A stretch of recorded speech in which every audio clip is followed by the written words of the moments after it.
Touching an image and expecting it to respond in some way is now something more than one generation has been born into. Kallisti's first tablet was a 10-inch Acer, acquired via barter. It was my entrance into the realm of tablet and stupid smartphone rebuilding. This particular model happened to be constructed more robustly than most any of the current models, much like laptops birthed with XP, thick and injurious to bare toes.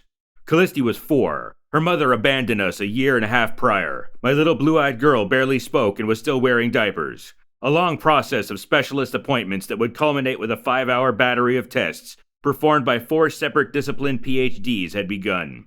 Eventual diagnosis: autism.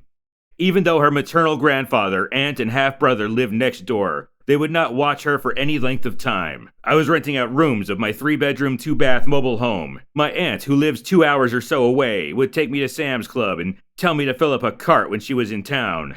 Over the years, guests observed that my computer was always on, being used and functional. Computrons accumulated quickly, along with anything else that electrons get directed through. Having no spouse nor parents, siblings nor grands, it was just little girl and me. The window to the world in question was actually the first tablet I had used as well, having recently graduated to a touchscreen phone. I loaded it up with apps that were recommended for autistics and other educational flashes of light first. Art stuff, drawing and painting, then some actual games, a Super Mario knockoff being the only one I can recall at the moment. Downloaded pictures of My Little Pony and Hello Kitty. On this model, individual apps were lockable, so after adjusting the settings I did just that, entering a 4-digit lock code for about 10 of the built-in features I thought would be easier if she left alone for the moment. When I first presented it, I turned it on in front of her, waited for it to load, and demonstrated that what was on the screen responded to a tactile input. Changing the cover screen image was part of the larger settings, so I unlocked them and showed her the options she had to choose from.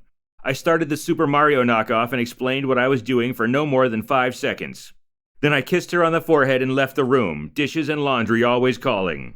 When I returned an hour later to check on her, my darling little girl had gone down the list and unlocked, separately, every one of the locked features. The cover image and lock screen were also changed. She had visited the Google Play Store and downloaded more games, and was happy, as always. I kept her logged into my account on YouTube, otherwise Google would mandatorily censor her viewing because of her age. That is one of the duties of the parent, to answer questions arising from confusing information. Up until 3 weeks after her 9th birthday, Kallisti was able to experience empathy, to understand what was being presented to her in even a cartoon dramatic performance and respond as a person who cared about others would. She would grow to love Minecraft and Five Nights at Freddy's. I still sleep on sheets and under a bedspread adorned with those characters. Daddy loves the horror genre, and one day when I was viewing a flick called 13 Eerie, she ran into the room and observed a woman getting her fingers eaten by a zombie. She looked down at her own hand, back up at the screen, and down at her own hand before running away laughing. From that point on, I would pretend I was a zombie, much to her amusement. Both franchises have an enormous fan following. Music was always playing in our house, very rarely television. She had her own powered monitor speakers and was looking forward to her first subwoofer. The Living Tombstones, I Hope You Die in a Fire, and lots of Minecraft-related songs were her favorites when I saw her last. 3 weeks after her 9th birthday, Child Protective Services ripped her under threat of gunpoint and execution from her home. For a solid year, I was allowed 1 hour a week, then one every 2 weeks, then nothing. Half of those visitations were on the Zoom app due to COVID. The first time I saw her after putting her on the bus and never getting her off again, she was visibly broken, like I was. Deep, dark circles under her red eyes, oily skin and hair, far more acne than usual, persistent cough and nasal drainage. It took me half an hour to get her to weekly smile. We spent all of our live time together in each other's arms, comforting as best as possible when surrounded by monsters. Caricatures of humanity with heavily painted funhouse faces regurgitating lies incessantly. On the screen, viewing with the Zoom app, her prison cell in April 2's New Braunfels house was stark, barren of personality. Neutral painted walls devoid of decoration, like those of a private mental institution. Only a bed which she was placed centrally framed on, none of her toys or belongings present. Prodded by her teachers, her purchasers, to stumble through unfamiliar books. The speakers emitted no sound the first video visitation, so she couldn't hear her father, visibly disturbing both of us.